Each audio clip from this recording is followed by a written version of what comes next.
Pasti teman-teman semua ya, tidak asing lagi yang namanya pinjaman julu. Jadi semacam pinjaman untuk driver Grab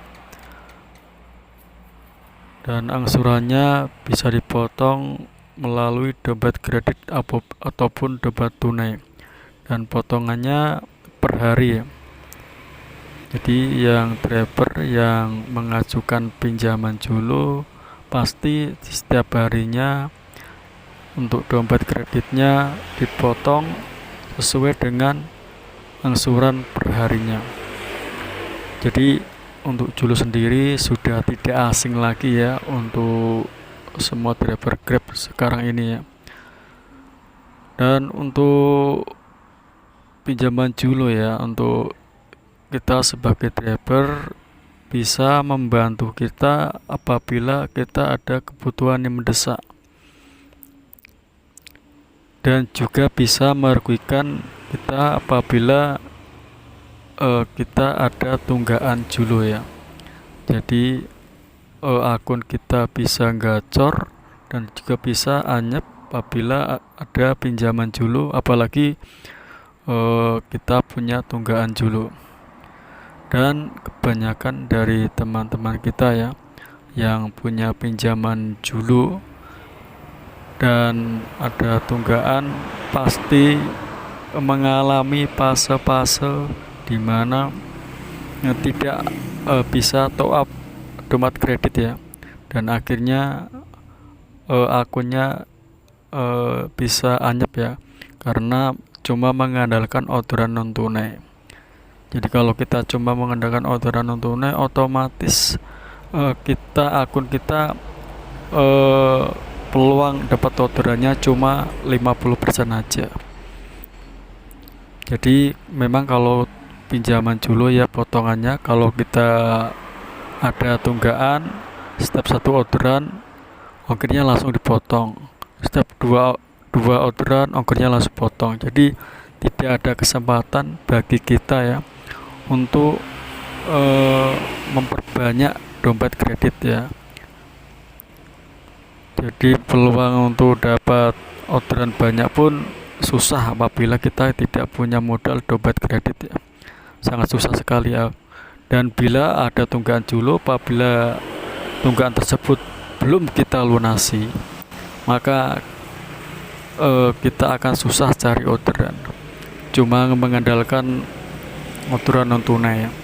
Dan mayoritas orderan kebanyakan tunai dibandingkan non tunai. Itu pun tergantung di daerah kita masing-masing. Kalau daerah kita banyak orderan non tunai, jadi kita berpeluang bisa mendapatkan orderan yang banyak. Tapi kalau cuma sedikit dan kita ada tunggakan julu tapi kita tidak nutup tunggakan tersebut, akan susah sekali kita dapat orderan. Jadi yang bilang akun julu gacor kalau dompet kreditnya diisi, kalau tidak diisi ya tetap anyep. Itulah resiko kita mengambil pinjaman julu. Saya sendiri sama ya, ngambil juga pinjaman julu, dan untuk cicilannya perharinya mungkin karena terlalu banyak akhirnya ada tunggakan. Jadi dapat satu orderan langsung dipotong, dapat dua orderan langsung dipotong. Jadi tidak ada kesempatan untuk mengisi dompet kredit melalui orderan tersebut. Jadi untuk pinjaman julu untuk teman-teman bisa membantu apabila ada kebutuhan mendesak. Dan kalau teman-teman punya pinjaman julu, sebaiknya jangan sampai ada tunggakan. Nanti kalau ada tunggakan bisa memberatkan teman-teman ya. Jadi kita harus setiap hari on time terus ya, biar tidak ada tunggakan.